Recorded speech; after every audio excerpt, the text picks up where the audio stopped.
벌써 10달이 다 지나고 이제 2달이 채 남지 않았습니다. 이제 11월과 12월이 지나면 이제 2019년이 다 끝나고 또 2020년 또 새해를 이제 맞이하게 됩니다. 우리가 세월이 참 빠르다, 시간이 참 빨리 흘러간다 이렇게 얘기를 하죠. 하지만 정확히 말하면 이 세월이라는 말은 없는 거죠. 시간이라는 것은 존재하지 않습니다. 그러니까 시간이라고 하는 것은 인간이 살면서 편의를 위해서 만들어 놓은 하나의 이제 기준입니다. 그러니까 예를 들면 지구가 태양을 한 바퀴 도는 속도를 1년이라고 이렇게 기준을 정해 놓은 거죠. 또 지구가 스스로 이제 자전을 하는데 그 속도를 하루로 하자, 24시간으로 하자 이렇게 정해 놓은 겁니다. 1시간을 60분으로 정해 놓은 거고 1분을 60초로 이제 다 정해 놓은 겁니다. 그래서 베드로서 3장 8절에 보면 죽게는 하루가 1000년 같고 1000년이 하루 같다 이렇게 말씀하고 있어요. 그러니까 하나님에게는 어떤 시간이라는 개념이 없다는 것이죠. 그래서 우리가 가만히 있는데 지금 시간이 흘러가는 것이 아닙니다. 시간이라고 하는 기준이 가만히 그냥 있는 것이고 우리가 변해가는 것이죠. 우리가 점점 늙어가다가 이제 어느 때가 되면 우리라고 하는 이제 존재가 이 땅에서 이제 사라지게 되는 겁니다. 그래서 2019년이 10달 지나갔다. 이 말은 다시 말하면 우리가 그만큼 변해갔다. 우리가 늙어갔다. 이제 이런 뜻입니다. 그래서 우리가 인생을 60년, 70년 사는 것이 중요한 것이 아니고 그동안 우리가 어떻게 변화됐느냐, 우리가 어떻게 믿음으로 살아왔느냐, 이제 그것이 이제 중요하다는 것이죠. 그래서 우리의 호흡이 코끝에서 끝나는 날, 이제 하나님 앞에 섰을 때 우리가 어떤 모습으로 변화됐는지, 어떤 믿음의 것들을 우리가 하나님 앞에 남겼는지, 이제 우리가 하나님 앞에 이제 심판을 받게 되는 겁니다. 오늘 사울에 대해서 말씀을 같이 나누는데 사울은 참 어리석은 인생을 살아왔던 사람이죠. 왜냐하면 본인은 하나님을 위해서 인생을 살고 있다고 생각하는데 사실은 하나님을 핍박하는 그런 인생을 이제 살고 있었기 때문에 그렇습니다. 그러니까 하나님을 잘 믿기 위해서, 하나님을 위해서 교회를 잔다라고 예수 믿는 사람들을 핍박하고 있었는데 오히려 그것이 하나님에 반하는 이제 그런 인생을 이제 살아온 것입니다. 그러니까 만약에 사울의 인생이 여기서 끝났다고 하면 그의 호흡이 멈추는 날 아마 그는 하나님 앞에 후회했을 것입니다. 또 그가 내 인생이 참 허무하구나, 내가 이것을 위해 지금까지 살아왔구나 하면서 그는 후회할 수밖에 없었을 것입니다. 그러던 사울이 이제 다메섹에서 부활하신 예수님을 만나고 이제 새롭게 달라지게 됩니다. 그러니까 지금까지 사울이라는 사람의 인생을 살았는데 예수님 만나고 나서는 바울이라는 사람의 인생을 이제 살게 되는 것이죠. 그래서 그의 인생이 끝났을 때 하나님 앞에 누구보다도 위대한 신앙인으로서 이제 서게 되는 것을 이제 보게 됩니다. 여러분, 지금까지 어떻게 인생을 살아오셨습니까? 우리가 변해가는 것, 우리가 늙는 것은 뭐 어쩔 수가 없는 거죠. 하지만 우리가 어떻게 변해가는가, 우리가 어떤 모습으로 늙어가는가, 우리가 마지막 순간에 하나님 앞에 어떻게 설 것인가, 이것은 이제 우리의 몫이라는 것입니다. 자, 그럼 우리의 인생이 사울의 인생에서 바울의 인생이 되려면 어떻게 해야 되겠습니까? 먼저 첫 번째로는 눈에서 비늘 같은 것이 벗겨져야 됩니다. 우리 18절 말씀 같이 보겠습니다. 자, 시작. 즉시 사울의 눈에서 비늘 같은 것이 벗어져 다시 보게 된지라. 일어나 세례를 받고. 사울이 다메섹에서 태양보다 더 밝게 빛나는 그 예수님을 이제 만나게 되죠. 빛으로 임하신 예수님 만나. 그러니까 일시적으로 눈이 멀어버려요. 그래서 예수님 말씀하신 대로 집가라는 동네로 가서 유다라는 사람의 집에 가서 이제 금식하고 이제 기도하고 있었습니다. 이때 예수님이 다메섹에 살고 있던 아나니아라는 제자에게 사울을 찾아가서 안수해줘라 이렇게 말씀해 주세요. 그러니까 아나니아가 사울을 찾아가서 안수를 하니까 3일 동안 멀었던 눈이 이제 열리면서 세상을 다시 보게 됩니다. 그런데 이 사울의 이 눈이 열리는데 그냥 열린 게 아니죠. 사울의 눈에서 비늘 같은 것이 벗겨지면서 비로소 이제 세상을 올바로 보게 되었습니다. 여기 비늘이라는 단어가 나오는데 헬라어로 레피스라고 합니다. 그러니까 피부의 껍질, 또 물고기의 비늘, 이런 의미를 가지고 있습니다.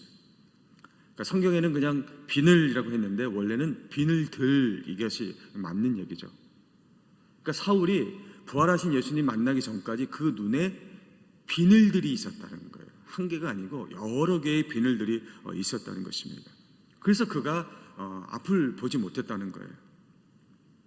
그러면 이 사도 바울의 이 사울의 그 눈에 있었던, 그가 세상을 보지 못하게 했던 그 비늘 같은 것이 무엇일까요? 그것은 사울의 영적인 그 눈을 가리고 있던 그의 잘못된 신앙관, 또 잘못된 가치관, 또 자기의 욕망, 이런 것들을 말하는 겁니다.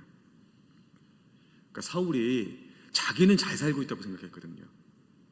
나는 하나님을 잘 믿고 있다고 생각했거든요. 근데 그거는 사울의 잘못된 신앙관이었어요. 겉으로는 하나님을 위해서 사는 것 같지만 사실은 이 유대 지도자들에게 인정받고 싶었던 거거든요. 야, 사울이라고 하는 이 젊은이가 정말 열정적이구나. 물불 안 가리고 교회를 다 파괴시키고 예수 믿는 사람들 잡아들이고 정말 이 믿음도 좋고 정말 능력 있는 젊은이구나. 인정받고 싶었던 거거든요. 그만큼 자기가 하나님 앞에 정말 믿음도 좋고 의로운 사람이라고 그렇게 인정을 받고 싶었습니다. 그러니까 사울은 자기도 모르는 거예요. 자기 눈에 지금 이런 잘못된 신앙관, 예수님에 대한 편견, 또 자기 욕망, 이런 비늘들이 자기 눈을 다 가려서 정작 자기가 봐야 될 그런 참된 그 영적인 세계, 또 예수 그리스도가 하나님의 아들이라고 하는 그 실상을 봐야 되는데 그 비늘 같은 것들이 있으니까 보지를 못하는 것이죠. 그러다가 부활하신 예수님 만나고 아냐니아가 안수를 하니까 그 눈에 있던 그 비늘들이 하나씩 벗겨지면서 비로소 이제 사울의 영적인 눈이 열리게 된 겁니다. 여기 18절 후반절에 보면 다시 보게 된지라 그랬죠. 벗겨지면서, 비늘이 벗겨지면서 다시 보게 됐다. 이 다시 보게 됐다는 말은 헬라어로 아나블레포라고 하는데 위를 보다, 이런 뜻이에요. 위를 보게 됐다. 그러니까 사울이 위를 보게 됐다는 게 무슨 말일까요? 20절 말씀 보세요. 즉시로 회당에서 예수가 하나님의 아들이심을 전파하니. 그러니까 사울이 지금까지는 세상만 보다가, 영적인 눈이 가려서 세상만 보다가 그 비늘이 다 벗겨지고 영적인 눈이 열려서 위를 봤는데 그 사울이 본 게 뭐냐면 예수가 하나님의 아들이라는 거죠. 그 예수의 실상을 보게 되는 거예요. 사울의 눈에 비늘 같은 것이 껴있을 때는 영적인 세계를 보지 못했어요. 예수를 하나님의 아들로 보지 못하고 예수를 정신병자고 이단이고 죄인이고 십자가에서 죽은 사람으로만 봤습니다. 그런데 눈에서 그것들이 다 벗겨지고 나니까 예수가 하나님의 아들로 보이기 시작한 거예요. 십자가에서 못 박혀 죽은 그 예수가 바로 내 죄 때문에 죽으신 분이라고 이제 보여진 것이죠. 그분이 다시 부활하셔서 나를 만나 주신 분, 그 예수님으로 이제 보이게 된 거죠. 지금까지 허상만 보다가 살아왔는데 이제는 실상을 본 거예요. 그러니까 그 예수의 실상을 이제 전하면서 살게 된 겁니다. 여러분 지금 어떤 눈으로 지금 신앙생활하고 계십니까? 여러분 시력이 좋으세요? 눈이 크냐 작으냐가 문제가 아니죠. 내가 안경 꼈냐 안경 끼지 않았느냐가 중요한 게 아니죠. 우리는 시력이 나쁘면 세상을 잘 보기 위해서 안경을 씁니다. 그러면 우리가 예수 그리스도를, 그 예수 그리스도의 실상을 보려면 어떻게 되겠습니까? 우리가 이 세상을 살면서 영적인 세계를 보려면 어떻게 되겠습니까? 지금 내 눈에 이런저런 그 비늘 같은 것들이 껴있는데 그것을 벗어버리고 영적인 세계를 보려면 어떻게 되겠어요? 그것은 하나님의 말씀이라는 안경을 껴야 될 줄로 믿습니다. 우리가 세상을 보는데 눈으로 보는 게 아니죠. 눈은 세상을 보는 하나의 통로에 불과한 거예요. 우리가 세상을 보는 것은 우리의 마음으로 보는 거예요. 또 우리 가치관으로 세상을 보는 겁니다. 그러니까 똑같은 세상이지만 내 마음이 어떠냐, 내가 지금 어떤 가치관을 가지고 있느냐, 어떤 신념을 가지고 있느냐에 따라서 내가 보는 세상이 달라 보이는 거예요. 그러니까 그 사람 마음속에 무엇이 있고 그 사람이 어떤 생각과 가치관을 가지고 있느냐가 중요하다는 얘기죠. 사울이 지금까지는 세상적인 생각과 가치관을 가지고 있었고 잘못된 자기 신념을 가지고 있었고 욕망을 가지고 있었기 때문에 그것들이 비늘같이 이 사울의 그 영적인 눈을 가려버려서 예수를 보지 못하고 영적인 세계를 보지 못한 겁니다. 그러나 그 예수님 만나고 예수님 말씀을 듣고 그 예수님과 교제하면서 기도하면서 그 주님의 말씀이 믿어지니까 그 주님의 말씀이 그의 생각과 가치관을 다 지배하니까 그때부터 그가 눈에 있는 것들이 다 벗겨지면서 이 세상의 실상을 이제 바로 보게 된 겁니다. 저는 여러분들이 하나님의 말씀으로 여러분 눈에 혹시 한 겹이나 두 겹이나 세 겹이나 여러분의 눈을 가로막고 있는 비늘 같은 것들이 있다면 주의 말씀으로 그런 것들이 다 벗겨질 수 있기를 주의 이름으로 축복합니다. 말씀이 여러분들의 가치관이 되고 여러분의 신념이 되셔서 같은 세상을 살지만 세상 사람들은 보지 못하는 그 영적인 세계, 믿음의 세계를 보면서 살 수 있기를 주의 이름으로 간절히 기도합니다. 두 번째로 우리가 사울에서 바울이 되려면 진정한 세례를 받아야 됩니다. 우리 18절 다시 한번 보실까요? 한 번 더 읽겠습니다. 18절. 자, 시작. 즉시 사울의 눈에서 비늘 같은 것이 벗어서 다시 보게 된지라. 일어나 세례를 받고. 자, 사울이 아나니아에게 안수받으니까 눈에서 비늘 같은 것들이 벗겨졌어요. 그러니까 이제 예수님을 그 예수님의 실상을 이제 보게 된 거죠. 그러고 나서 어떻게 했습니까? 일어나 세례를 받고. 그러니까 사울이 이제 세례를 받았다는 거죠. 그러니까 왜 세례를 받았을까요? 그것은 내가 예수님을 만났기 때문에 그 예수님의 실상을 알았기 때문에 이제 내 인생의 주인을 예수님으로 바꾸겠다는 거예요. 그래서 세례를 받겠다는 것이죠. 우리 로마서 6장 3절 말씀을 보십시오. 같이 읽겠습니다. 시작. 무릇 그리스도 예수와 합하여 세례를 받은 우리는 그의 죽으심과 합하여 세례를 받은 줄을 알지 못하느냐. 우리가 세례를 받는 이유가 있는데 그것은 예수와 연합하기 위해서다. 예수와 하나 되기 위해서다. 그래서 예수가 십자가에서 죽었듯이 우리도 세례를 받음으로 말미암아 예수와 함께 죽는다는 거예요. 그러니까 우리가 세례를 받을 때는 나도 예수님처럼 죽겠다 이것을 각오하고 세례를 받는 거예요. 자, 이렇게 세례를 받아서 내가 예수님과 같이 죽으면 그 다음엔 어떻게 됩니까? 우리 5절 말씀도 보세요. 자, 시작. 만일 우리가 그의 죽으심과 같은 모양으로 연합한 자가 되었으면 또한 그의 부활과 같은 모양으로 연합한 자도 되리라. 우리가 예수님과 하나가 돼서 예수님처럼 죽으려고 세례를 받았다면 예수님이 부활하신 것처럼 우리도 다시 부활하게 된다는 것입니다.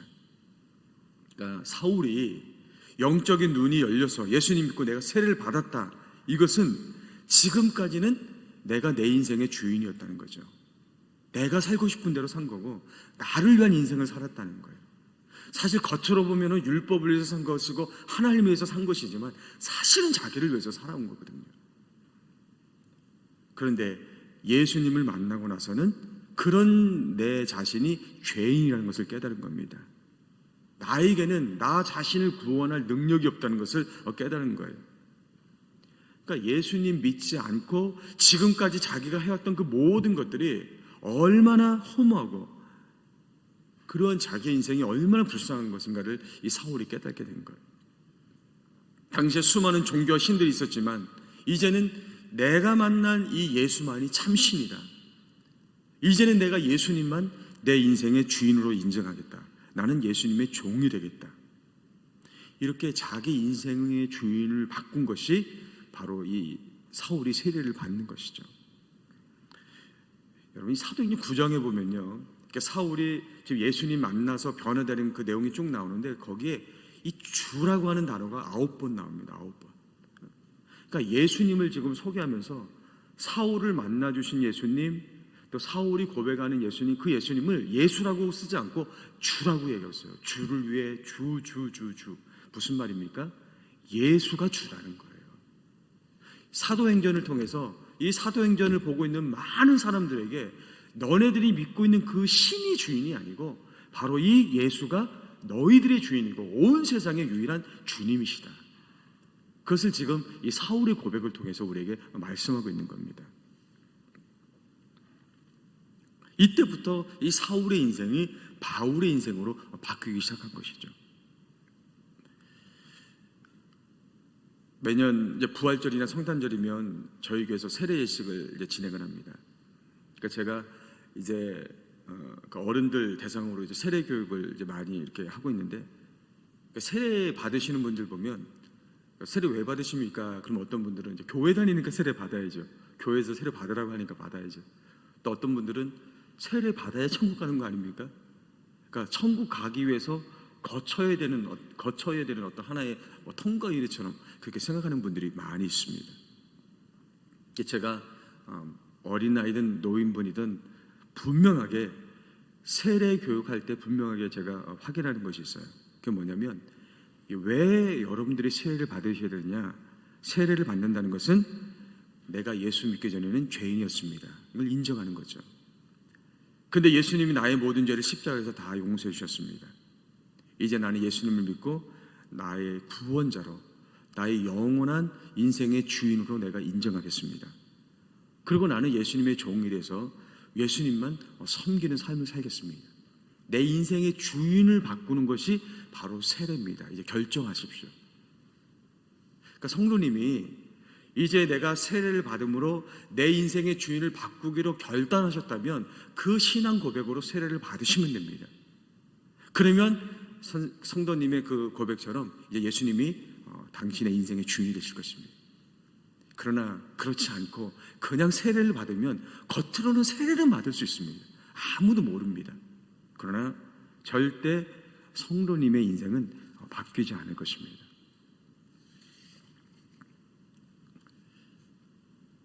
로마 제국에 콘스탄티누스 황제가 있습니다. 그 당시에 로마가 너무 혼란하다 보니까 황제가 여러 명이 있었어요. 그러니까 이 콘스탄티누스 황제가 그 다른 황제들을 다 축출해버리고 자기가 황제가 되었습니다. 그러면서 이제 기독교를 국가의 종교로 공인을 하게 되죠. 그러니까 황제가 기독교를 이제 믿게 됐으니까 그 밑에 있는 그 군인들은 병사들은 어떻게? 당연히 다 개종을 해야죠. 다 이제 기독교로 개종을 합니다. 그 기독교로 개종을 하려면 세례를 받아야 되거든요. 그래서 이 병사들이 강에 내려가서 다 세례를 받아요. 침례를 다 받는 것이죠. 근데 상당수의 병사들이 어떻게 침례를 받냐면, 원래 침례는 어떻게 받습니까? 강 속에 들어가서 잠수하는 거예요. 잠수. 그러니까 머리끝부터 발끝까지 물에 잠기는 겁니다. 그러니까 이거는 내가 예수 믿기 전에 나라고 하는 존재를 부인하는 거거든요. 다 죽이는 거거든요. 그리고 다시 물 밖으로 나올 때 나는 이제 주님의 자녀로 다시 태어났습니다. 나는 이제 예수님을 섬기겠습니다. 이게 이제 침례를 받는 의미거든요.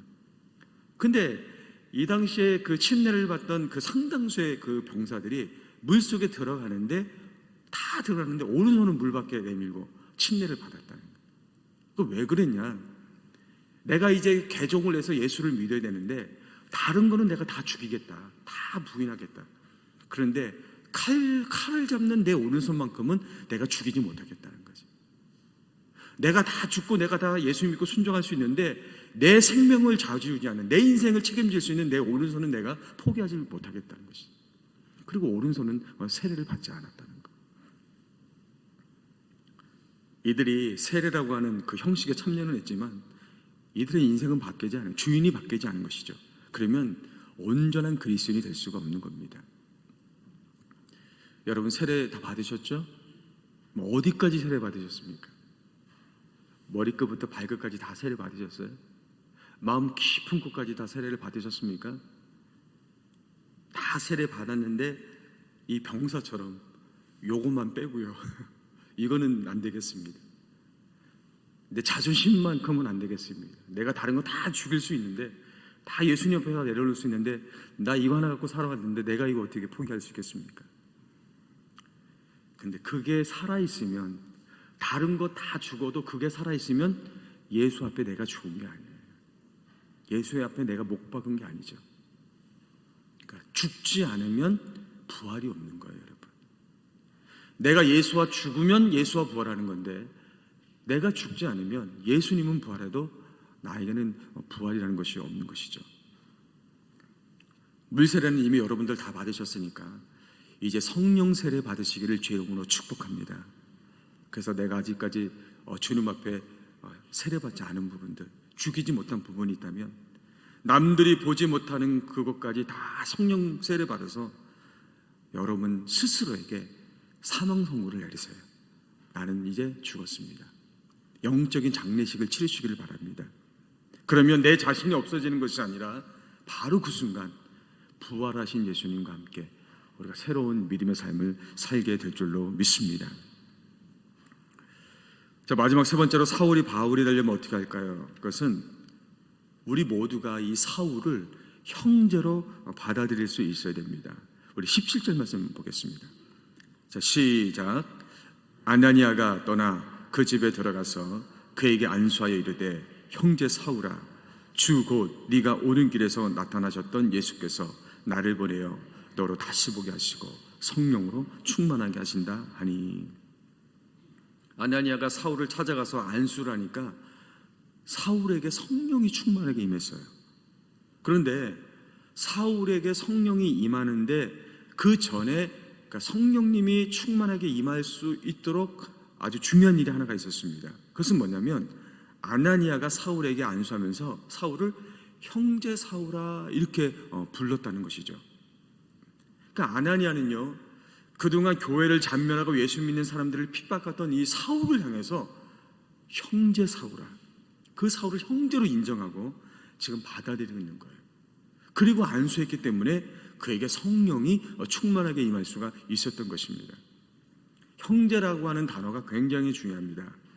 이 신약시대의 이 초대교회 공동체는 서로 사회적인 차이가, 신분의 차이도 있었고 계급의 차이도 있었고 가난한 사람 부자 다 차이가 있었어요. 이방인 유대인 다 차이가 있었어요. 그런데 그 모든 차이를 뛰어넘어서 그곳에는 그 모든 사람들은 서로를 향해서 다 형제 자매로 불렀어요. 어떤 사람이든지 그들이 예수 그리스도 안에 오기만 하면 그 공동체 안에 들어가면 누구든지 다 형제 자매로 그들을 호칭했다는 거죠. 형제 자매가 뭡니까? 모두가 예수 그리스도 안에서 한 영적인 가족이라는 거예요. 가족으로 인정하고 편견 없이 차별 없이 그들을 다 받아줬다는 것입니다. 이 형제라고 하는 단어가 왜 중요하냐? 신약시대 헬라어로는 아델푸오스라고 하는데 여자의 자궁을 의미합니다. 여러분, 누가 형제가 되고 누가 자매가 될 수 있어요? 같은 어머니의 자궁에서 나와야 되는 거죠. 아무리 친해도 어머니가 다르면 그거는 형제자매가 될 수가 없는 거죠. 그러니까 아나니아가 사울을 향해서 형제 사울아 이렇게 부른 것은 사울이 예전에는 교회를 잔멸하고 예수 믿는 사람들을 핍박했던 철천지 왼수였지만 이제는 그가 부활하신 예수님 만나고 예수님의 종이 되었기 때문에 이제는 왼수가 아니고 믿음의 형제가 된 거죠. 믿음의 한 가족이 된 거예요. 그렇기 때문에 형제 사울아 이렇게 부를 수가 있었던 것이죠. 그럼 어떻게 이게 가능한 일인가? 그것은 이 형제라고 하는 단어 속에는 여인의 자궁을 의미하는 그런 단어 뜻도 있지만 구약시대에는 국률이라는 단어가 같이 있어요. 그러니까 여자의 자궁이라고 하는 뜻과 국률이라고 하는 뜻이 같이 있다는 것이죠. 그래서 여기서 말하는 자궁은 어떤 자궁을 얘기하냐면 그냥 여자분들이 가지고 있는 자궁이 아니고 임신한 자궁을 말해요. 임신한 자궁. 그래서 유대인들은 여자의 자궁을 얘기할 때 임신하지 않은 자궁 그리고 임신한 자궁은 따로 불렀다는 거, 다르게 불렀다는 것이죠. 그러면 여자가 그 자궁에 임신을 해서 그 자궁에 태아가 있어요. 그래서 그 자궁에 있는 태아가 점점 자라서 출산할 때까지 그 여인에게 가장 필요한 게 뭐가 있습니까? 그 여인이 뭐가 있어야 되겠습니까? 국물이에요, 국물. 그 내가 자궁에 품고 있는 그 생명, 그 핏덩이밖에 안 되는 그 작은 생명, 내 속에서 스스로 아무것도 할 수 없는 그 생명, 그 생명을 불쌍히 여기고 사랑하고 귀히 여기는 그 국물의 마음. 그래서 어머니는 그 아이를 출산할 때도 자기는 상상할 수 없는 고통을 당하면서도 어디에 더 관심을 갖습니까? 이 아이가 건강하게 태어나고 있는가. 그게 국률의 마음인 거예요. 이 자식이 자라면서 뭐 속을 썩이든 잘하든 못하든 잘났든 못하든 중요하지 않아요. 오직 어머니의 마음은 자식에 대한 국률의 마음. 어떤 자식이든 그건 상관하지 않아요. 내 자식이기만 하면 가장 사랑스럽고 귀한 것, 내가 품어줄 수 있는 것, 이것이 어머니의 국률이라는 것이죠. 그러니까 이 아나니아가 또 이 초대교회 공동체 이 성도들이 어떻게 그 사울을 형제로 받아들일 수 있었는가? 그들 안에 이 주님의 국률의 마음이 있었기 때문에, 자기들이 먼저 이 국률을 경험했기 때문에 이 사울을 국률로 받아들일 수 있었던 겁니다. 여러분, 사울이요, 부활하신 예수님 만나고 앞을 보지 못하고 3일 동안 금식하면서 얼마나 회개했겠어요. 생각해 보세요. 나는 그동안 잘한다고 했는데 보니까 내가 예수님을 핍박한 거거든요. 아마 밤낮으로 회개했을 겁니다. 아마 눈에서 눈물이 마르지 않습니다. 그러면서도 이런 나를 과연 이 그리스도인들이, 이 성도들이 이런 나를 받아줄까? 이런 나를 형제로 인정해 줄까? 혹시 나를 배격하는 게 아닐까? 그런데 아나니아가 찾아와서 그 머리에 손을 얹고 안수하면서 형제 사울아, 그 말이 사울의 귓가에 들렸을 때, 아, 나 같은 죄인도 이 사람들이 형제로 나를 받아주는구나, 나에게 국률을 베풀어 주는구나. 이 국률이 사울을 바울로 바꿀 수가 있었던 것입니다. 여러분, 사울을 택해서 불러주신 것은 예수님이 하신 일이에요. 그러나 예수님이 택해 주신 그 사울을 바울로 만들어주는 것, 그 사울을 형제 사울로 불러주고 그를 품어주는 것, 그것은 저와 여러분, 우리가 해야 될 일이라는 것입니다. 왜 우리가 그래야 되느냐? 우리도 원래는 하나님께 왼수들이었잖아요. 왼수들. 철천지 왼수 아니었습니까? 너희 죄가 하나님과 너희 사이를 가로막았다. 원수지간이라고 그랬거든요. 그러니까 하나님은 우리를 볼 때마다 왼수로 봤다. 왼수로. 근데 하나님의 마음에 국률함이 있으셔서 영원히 원수일 수밖에 없고 영원히 심판받을 수밖에 없는 우리들을 주님은 사랑하셔서 예수 그리스도를 죽이심으로 왼수가 아니라 주님의 자녀로 삼아 주신 줄로 믿습니다. 그러니까 우리가 먼저 그 주님의 국률을 받은 거예요. 그 국률을 아는 사람이 다른 사람을 국률의 마음으로 받아줄 수가 있는 겁니다. 중요한 것은 이렇게 성도들 사이에 이 국률이 있을 때 그 공동체에 성령님께서 역사하신다는 거예요. 여러분, 세월이 흘러가는 게 아니죠. 우리가 그냥 변해가는 겁니다. 우리가 늙어가는 거예요. 그렇다면 우리가 이 땅에서 사는 동안 어떤 모습으로 변해야 우리가 하나님 앞에 자신 있게 설 수 있겠습니까? 하나님께서 잘했다, 수고했다, 그렇게 인정해 줄 수 있겠습니까? 첫 번째로 하나님의 말씀으로 내 눈에 껴있던 세상적인 비늘을 다 벗겨버리고 이제는 믿음의 눈으로 세상을 볼 수 있기를 주의 이름으로 축복합니다.